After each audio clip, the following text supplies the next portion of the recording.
But it's hard. It's hard right now because you're asking the major companies to commit capital in a very uncertain future, given the political backdrop, and given the green lobby, and given the notion that we got to get off of this quickly because of what they call the climate crisis now, is I guess the new preferred term. But what if the Republicans win in November, or I don't know whether they take the House, whether they take the Senate, but what kind of certainty could you give that industry that the world has an insatiable appetite for fossil fuels because we use energy and we fly around and we have commerce and trucks are driving all that. I mean, what would you tell them to make sure we have that 5 years from now? Because the way it's going, we can't just say, okay, we got to curtail all these things that we're used to because we don't have the energy. What should we do? Yeah.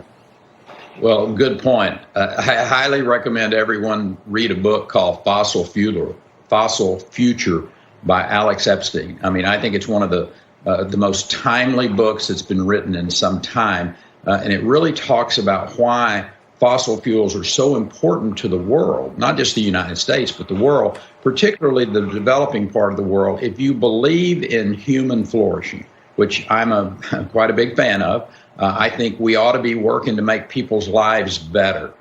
And the way that you do that is with fossil fuels. And anyone who says that you can fill that void with wind, with solar, and those are fine, but they are part of all of the above strategy. You're going to have fossil fuels for a long time in the future.